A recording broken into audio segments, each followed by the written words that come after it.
Bentornati miei cari camerati patrioti basati al secondo episodio della docuserie sul post-fascismo. Prima di iniziare volevo prendere atto di alcune correzioni che mi sono state riportate nello scorso episodio. In molti mi hanno detto che non si pronuncia Predappio ma Predappio e che il referendum per la Repubblica è stato il 2 giugno e non il 6. Purtroppo questi video li faccio da solo, praticamente gratis, quindi questi errori a volte accadono. Colgo anche l'occasione per dirvi che se apprezzate il mio lavoro vi chiedo di iscrivervi, mettere mi piace e magari diventare membri per anteprime e contenuti extra. Ah, dimenticavo, ho aperto un nuovo canale Discord, quindi sì, iscrivetevi, siamo molto simpatici e voglio fare più eventi. Tornando a noi, oggi parleremo del doppio petto di Arturo Michelini, la strategia che i missini avevano escogitato con l'obiettivo di entrare nelle istituzioni pacificamente. Questa direzione aveva molti oppositori, in particolare le frange più a sinistra del partito capitanate dal nostro caro Rauti. Anche Almirante non era del tutto a favore, ma comunque sostenne la linea generale. Questo è il periodo che ha reso gli anni di piombo possibili ed è per questo che ci tengo a parlarne approfonditamente dal punto di vista dei nostri carissimi fascisti di quartiere. Bando alle ciance, direi di partire da dove siamo rimasti, subito dopo la sigla.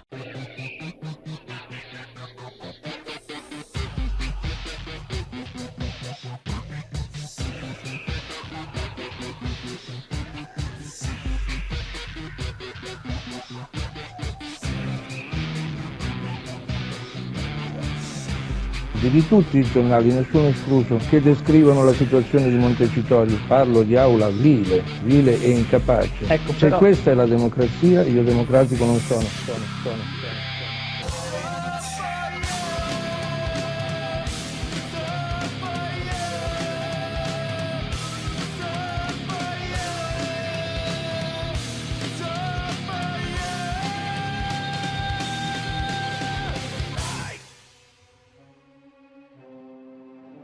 Nel gennaio 1954 ci fu il quarto congresso annuale del Movimento Sociale Italiano. L'MSI, finora sotto la guida di De Marsanis, era riuscito a cucirsi un posto nelle istituzioni repubblicane, anche se marginati ed esclusi dall'arco costituzionale. Alle elezioni del 53 i missini avevano ottenuto un 5% alla Camera e un 6% al Senato, raddoppiando i valori della votazione scorsa. Il loro congresso avvenne nella città toscana di Viareggio, dove il nostro vecchio Augusto lasciò le redini del partito ad Arturo Michelini. La figura di Michelini era molto simile ad un amministratore e spinse il partito a scrollarsi di dosso l'esperienza del passato repubblichino per avvicinarsi alle forze di governo, in particolare alla Democrazia Cristiana. Il ruolo dietro le quinte di Michelini fu quello di ottenere sempre più finanziamenti che servivano al partito, grazie ai diversi appoggi esterni, in primis parte della borghesia. La scelta di affidargli la segreteria non trovò l'accordo della sinistra del movimento, che non voleva rinnegare il passato repubblichino dell'idea del partito e che era contraria all'ingresso del paese alla NATO. Proprio al congresso viareggino nasce e quindi si presenta la terza corrente all'interno del partito, la spiritualista, capitanata da Giuseppe Rauti ed Enzo Erra ed ispirata alla figura del barone Julius Evola, il maestro dei giovani missini. Inoltre al congresso si presentarono 4 fronti tra chi voleva restare fedele alla RSI e chi invece era un nostalgico del passato fascismo regime, chi voleva uno stato sociale o uno etico, chi era d'accordo sull'adesione al patto atlantico e chi invece ne era contrario, e chi era contrario ad alleanze e chi le riteneva indispensabili. Proprio in questo contesto divisivo che Michelini aveva deciso di orientare l'MSI verso una nuova direzione, ma i risultati non furono subito quelli che si aspettavano. Tra il 55 e il 60 infatti il movimento sociale ebbe risultati deludenti alle elezioni amministrative locali e molti puntarono il dito al centrismo del segretario. Al congresso del 56 la maggioranza di Michelini, seppur assoluta, si era ridotta drasticamente, ma molto probabilmente perché in quegli anni molti post-fascisti più fedeli al regime stavano prendendo le distanze dal partito per fondare o creare gruppi che invece ambivano al ritorno al regime attraverso vie meno democratiche. Un esempio è il centro studi dell'Ordine Nuovo di Rauti, che nel 57 strappò la sua tessera per prendere una strada diversa assieme ai suoi seguaci. More on him later. Mentre negli anni precedenti il movimento sociale italiano aveva aggregato il sostegno completo di tutti i nostalgici, nei prossimi anni le cose si complicheranno molto e più ci avviciniamo agli anni di piombo più ambigui diventeranno i missini, non solo dal punto di vista ideologico ma anche nei rapporti che essi avevano con i gruppi paramilitari.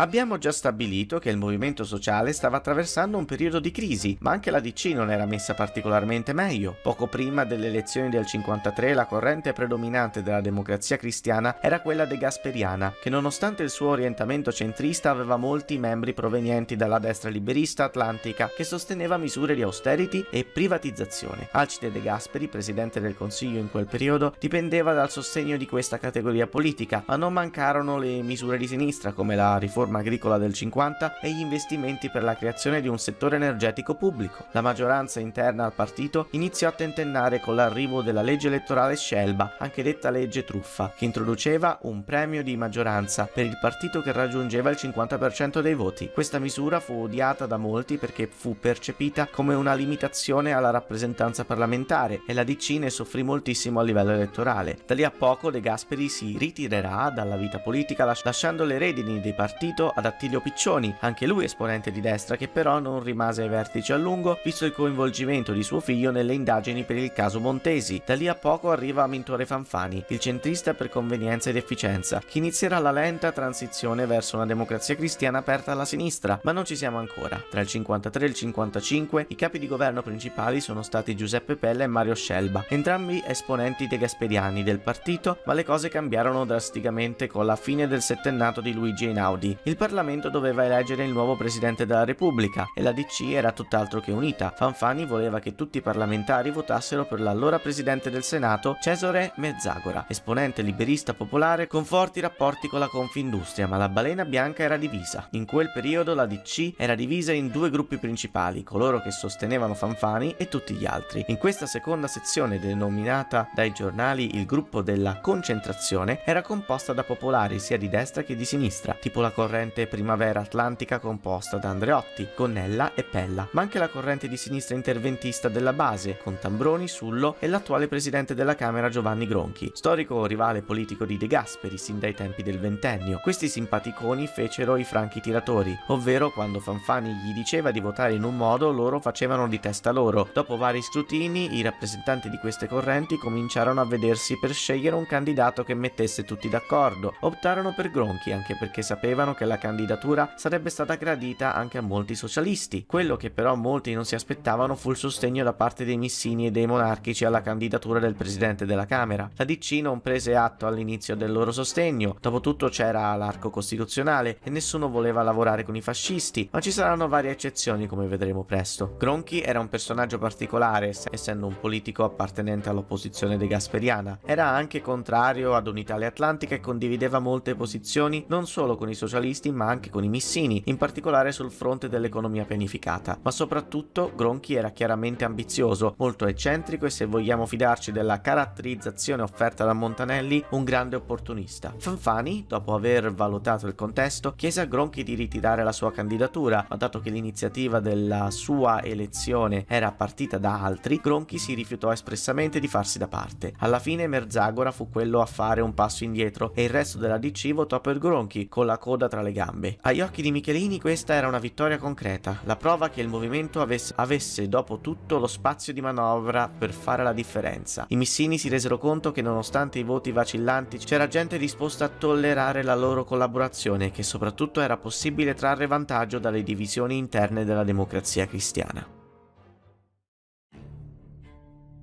Gli anni 50 e 60 hanno visto il boom economico del bel paese in un modo che pochi si aspettavano. Per alimentare questa crescita economica servivano fonti energetiche per assecondare i nuovi consumi, quindi servivano gas e petrolio. Entra qui Enrico Mattei, imprenditore italiano partigiano della democrazia cristiana. Il 28 aprile 1945 lo stesso Cesare Merzagora, che ai tempi era presidente della Commissione Centrale Economica del CLNAI, nominò Mattei commissario straordinario dell'ACIP, ente di estrazione di metano risalente al ventennio, al momento inoperativo, dato che tutti i macchinari e i siti erano stati sequestrati dagli americani. Il 12 maggio i colonnelli americani King e Hershenson decisero di distribuire i prodotti petroliferi importati esclusivamente al Comitato Italiano Petroli, ente sorto su richiesta della sezione petrolifera del quartiere generale alleato, come unica organizzazione di distribuzione. Pochi giorni dopo il ministro del settore Marcello Soleri scrive al ministro dell'industria Gronchi per fargli sapere che, considerato considerando i risultati sfavorevoli delle ricerche dell'Agip, sarebbe stata necessaria un'oculata e rigorosa revisione degli oneri e la sospensione di ogni iniziativa. La cosa che però Soleri e gli altri ministri del governo Bonomi ai tempi non sapevano è che il predecessore a Mattei, un certo Carlo Zanmatti, aveva tenuto nascosto ai tedeschi e quindi anche alle autorità della Repubblica di Salò le posizioni di centinaia di gasdotti in tutto il paese, ed era per questo che l'Agip risultava così inefficiente. La linea governativa in quel periodo era quella di liquidare tutti gli asset, i macchinari e le informazioni fornite dall'Agip per poi concedere i diritti di estrazione solo ad enti privati, ovvero le 7 sorelle Big Oil. Mattei si rese presto conto delle potenzialità che l'Agip continuava ad avere e in un colloquio con Gronchi il 19 maggio riuscì a racimolare qualche milione per le ricerche di nuovi giacimenti. Da qui è partita la corsa in salita di Mattei per la creazione dell'ENI, che avvenne nel 1953, e la nazionalizzazione dell'estrazione di gas e petrolio in Italia, nonché della produzione energetica. Ora, sulla storia dell'ENI e i rapporti con Gronchi e Mattei penso di aver parlato abbastanza per un video sui post-fascisti, e non mi sembra giusto dire molto altro, perché non voglio neanche per un secondo che questi due siano visti come simpatizzanti. Sia Gronchi sia Mattei erano partigiani e convinti antifascisti, ma i piani di espansione economica in giro per il mondo, che trasformarono l'Italia in una hub del gas europeo, che diede filo da torcere alle compagnie americane che volevano sfruttare le risorse dei paesi del terzo mondo, gli fece guadagnare la stima degli anti-atlantisti rancorosi dell'MSI. L'ENI aveva pattuito permessi di estrazione e costruito raffinerie in buona parte del Medio Oriente, per esempio in Egitto, Marocco, Giordania e anche in Algeria, dove Mattei ha attivamente contribuito al finanziamento delle forze algerine nella loro guerra di indipendenza contro la Francia. Nel frattempo Gronchi stringeva rapporti amichevoli con molti paesi in giro per il mondo, soprattutto in Sud America, ma anche in India, Indonesia e anche nel blocco sovietico come in Romania e a Mosca. I rapporti con i missini non si fermavano al sostegno esterno. Nel 1955 Mattei approcciò i missini letteralmente comprando i loro voti per fare eleggere Gronchi. No, non sto scherzando. Per chi se lo fosse perso, ne ho parlato nella mia tier list dei presidenti della Repubblica. I voti diminuivano, ma i fondi no. Infatti i congressi erano più sfarzosi e molti politici si arricchirono. Detto questo, direi di tornare a concentrarci sui post-fascisti.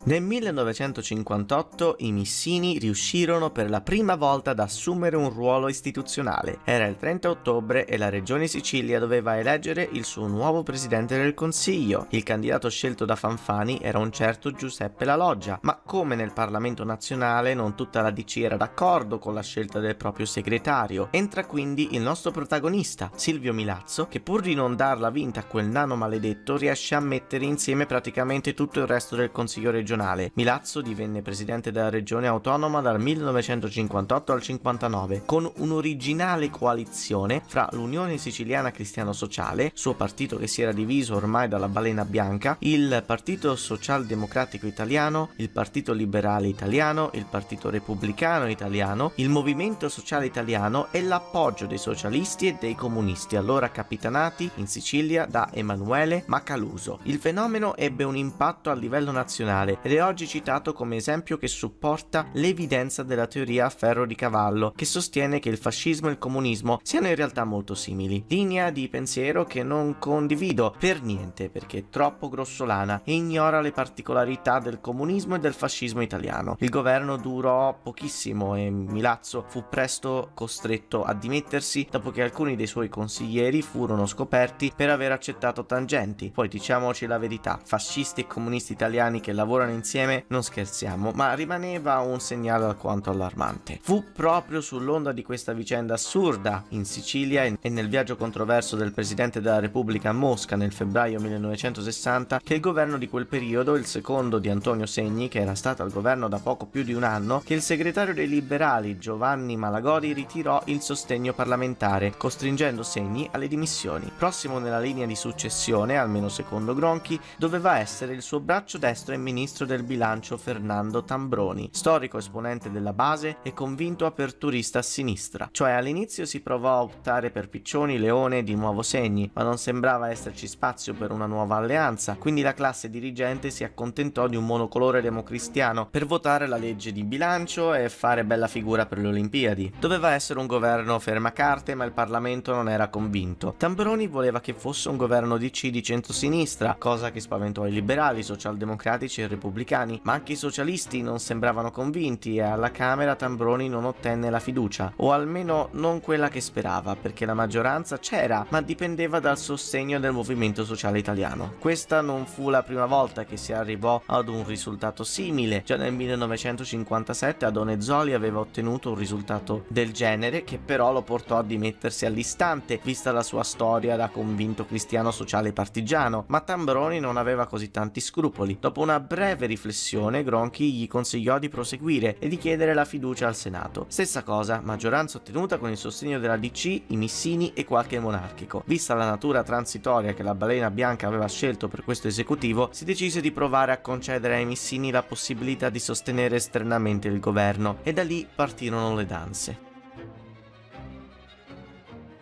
Il 26 marzo 1960 Tambroni fa il giuramento, ma da lì a poco i ministri Sullo e Bo si dimettono. Michelini, fiero di aver portato il suo partito in maggioranza, probabilmente convinto di aver rotto l'arco costituzionale, annuncia che il prossimo congresso missino si terrà a luglio nella città di Genova, storica città rossa e simbolo di molte battaglie partigiane. Numerose furono le manifestazioni in tutta Italia contro l'apertura della DC all'appoggio dell'MSI al governo. Il 30 giugno ci fu uno sciopero nella capitale ligure da parte di molti sindacati e rappresentanti della sinistra del territorio, che portò a scontri con la polizia e vari disordini. Seguono altre manifestazioni antifasciste in tutto il paese, in particolare a Reggio Emilia in Sicilia, dove ci furono anche diverse vittime. Dopo i disordini di Genova, la questura tenta di calmare le acque proponendo all'MSI di spostare il congresso a Nervi. Michelini prese questa richiesta come un tradimento da parte dell'esecutivo e il 5 luglio non vota a favore della legge di bilancio come era stato stabilito.